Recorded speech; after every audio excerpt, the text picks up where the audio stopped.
Hi guys, and welcome back to Claire's Clues. On today's video, I'd love to talk with you about the book How to Win Friends and Influence People.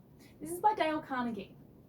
Now, in this book, it basically explains that by changing our attitudes towards others, we'll find that their attitudes towards us is that of a more positive one. So, enabling us to actually win friends over and influence people along the way. Now, there's a couple of principles I want to go through with you today, and I'll start off with the first one. And it says, become more genuinely interested in people and what it is they have to say. Because you'll find by doing this, by being genuinely invested or interested in what people are talking about to you, they'll be more willing to open up and speak to you about other things, or more so feel as if you're actually genuinely interested. So make sure that you are paying attention. Make sure that you are invested in the conversation, because it'll make a big difference to how they respond to you. Now, moving on to principle 2, guys, this is very simple and it might sound silly, but it's something that we all do, and it's to smile. Now, it costs nothing and it is of high value, and you can see this when you're walking around in your day-to-day life. Now, if you walk down the street and you smile at a stranger, you'll generally find that they'll probably smile or they'll wave back. Now, this is inherently, positive, because we can't help but to do these things. We can't be angry at someone that is smiling. It just doesn't feel right. But the thing is that smiling is actually rooted deeply in our psychology and in the meaning of psychology. Now, people are inherently more receptive to a smile than they are of a frown. So when you're in a conversation and you're smiling, people are more willing to carry on that conversation versus someone who doesn't seem interested at all, someone who's, seems a little bit cranky or upset or as if their mind is somewhere else. But if you're smiling and you're interacting and you're genuinely interested, you'll find that people are more interested in actually holding a conversation, to speaking with you, and that way actually leaving a good mark on what it is you talk about. So people have a good memory about that conversation. But all it takes is to smile, because the best gift that you could give someone is to actually just smile at them. Now, the third principle here, guys, it talks about remember their name and use it often. Now, this is something that a lot of us probably don't do. We probably call our friends out by, making noises nowadays. We probably don't even speak to them. But if we are to use their name, even let's say you meet a stranger and you say, hey, I'm so-and-so, what's your name? And you ask them, and then if you're not sure, maybe just repeat it back to them. Or if you feel as if you're going to forget it, maybe write it down. Because what you'll find is the next time you go to talk to them or the next time that you meet them, using their name is something that leaves a great impression. Because people love hearing their names. Whether they know it or not, it's something that leaves a great mark. And the thing is that this is another great gift that you can give someone, is that you can remember their name. Because you'll find that actually a lot of people, after meeting someone for the first or second time, probably still don't remember their name. So it will be a surprise for them when you turn around and the next time you meet, you use their name. All right, so that's principle number 3, is remember their name and use it often.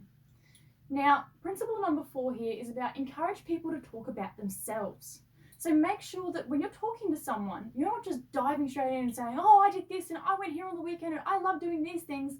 No, stop for a second and ask them, what is it that you do? What do you like doing on the weekend? What do you enjoy going out and doing while you've got some free time? What are some things about you that I don't know? Because what you'll find by asking these questions is that you're opening them up to talk about themselves. And this is something that people love doing. Now, whether we're aware of this as well or not, people are actually quite vain. People are very self-centered. And I'm sure we've all been there at one point or another.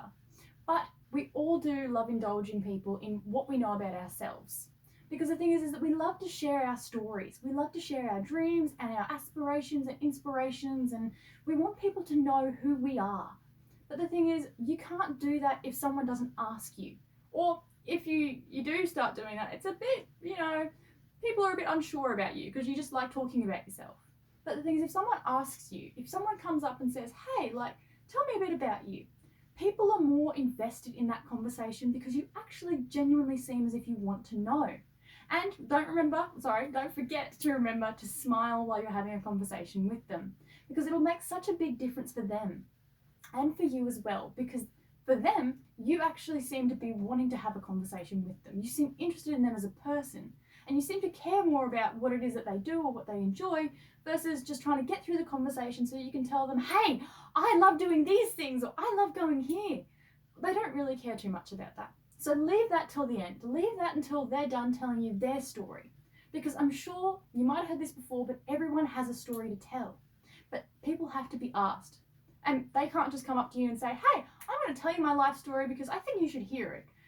Maybe you might find a few people that'll do that, but it's few and far between. People are waiting to be asked. People want to be asked because they have so much to say. People have so much to tell you and they're just worried that you don't want to hear it. All right, so just keep that in mind when you're talking to people. Make sure that you encourage them to talk about themselves because you'll find the conversation will almost be endless. And the thing is, you might actually even be surprised about their answers. So, like I said, just keep it in mind. Make sure that you're encouraging people to talk about themselves because it's always good for both sides. Now, principle number 5 here is talk in their interests. Make sure that when you're going up to them and asking them about themselves and things like that, that you're not just going up there to tell them, hey, tell me this so I can get onto the story that I want to tell you. Be actually interested in what it is that they're talking about. So, say for example, you have a friend, right? And they go out on the weekend and they love going fishing and, they spend their weekend out on the boat.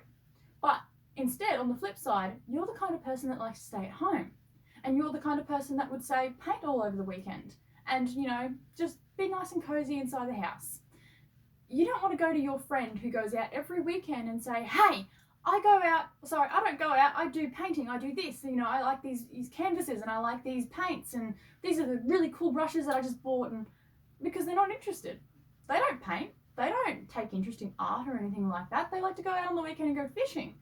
And the thing is, those two don't go together. So what you really want to be doing is actually going to them and saying, hey, tell me about when you go fishing. Tell me what it's like. Where do you go? What do you use? Things like that, because it has them interested. And make sure that you're actually connecting with them on that level because it makes such a difference to the conversation. All right? That way you're on their level when it comes to speaking to them and their interests are your interests. So that's number 5, guys, is always talk in their interests. Now, principle number 6 is that you need to make them feel important.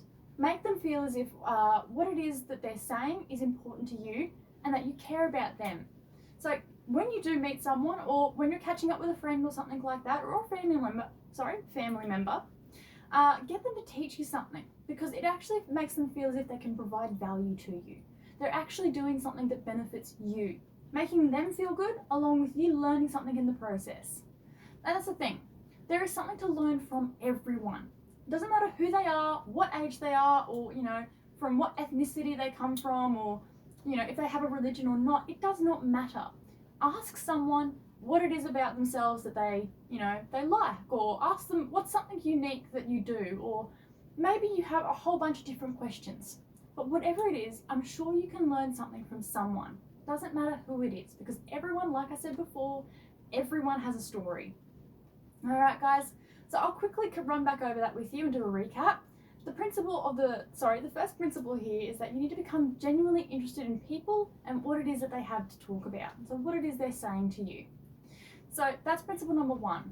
Number 2 is, like I said, silly and simple, but smile. Remember to actually be engaged. Your face gives away a lot. If you're not acting or seeming as if you're impressed or interested or involved in any way, people will be able to tell. And the thing is, a smile goes a long way, and it's so simple. It costs nothing, and it's highly valuable to a lot of people. It means so much more than you might realize. Now, moving on to principle 3, guys, is that remember their name and use it often. So the more you use someone's name, the more they'll feel as if you actually care, the more invested they think you are. That way, leaving them with such a good memory of who you are and the conversation you might have had. Now, principle number 4 moves on to encouraging people to talk about themselves. Now, remember this, because you can't just dive straight into a conversation and start talking about yourself. If you do that, you'll end up turning people away, and they'll find that you're too self-centered and too interested in yourself to care about others. So what instead you could do is actually ask someone what it is about themselves that they like. What do they like doing on the weekend? What are their hobbies? Things that might interest them to actually open up and have a conversation. Because people, like I said, love to talk about themselves. Everyone has a story, dreams, and, inspirations and aspirations that they want to achieve. So ask them anything about them. Even ask them about, where they go on the weekend to enjoy their time away from work. Things like this is enough to open up a conversation to talk about maybe world travel or, what would you do if you had $1 million? little things like that are eye-openers to people, and they like to enjoy conversation that isn't just, little, how's your day been, how's work going, the stuff they hear day in, day out. But aside from that, encourage them to talk about themselves, because you, like I said, might be surprised by their answers, and this will keep the conversation going. Now, principle number 5 here is talk in their interests. So making sure that you're talking to them on their level. And you're not just discussing things that you like or the things that you have an interest in, but instead the things that they take interest in, the things that matter to them. Because what you'll find by doing this is that they'll be more involved in that conversation, and they'll be more willing to keep that conversation going. Now, principle number 6, guys, really quickly, is to make them feel as if they're important. Now, everyone wants to feel this on some level to some degree. Everyone wants to feel as if they have a purpose or a reason, or as if they're wanted there. Now, like I said before, when you meet someone or when you're catching up with friends or family, get these people to teach you something, because that way it involves them and it makes them feel as if they can provide value of some degree to you. And it's a win-win because you're learning in the process. So they feel great and you get to learn something. It's a win-win on that end. And like I said, there is something to learn from everyone. Doesn't matter who they are or where they come from or what their background is, everyone will have a story. So ask them anything, because it's a conversation starter that you just want to get going. And as soon as you do, you'll be surprised, an hour or 2 hours might pass by and you're still having that conversation. All right, well, that's all from me today, guys. I hope you enjoyed. Leave a comment down below on what you like the most. We'll be making a lot more of these videos for this training series to help you with your personal development goals. But until next time, bye!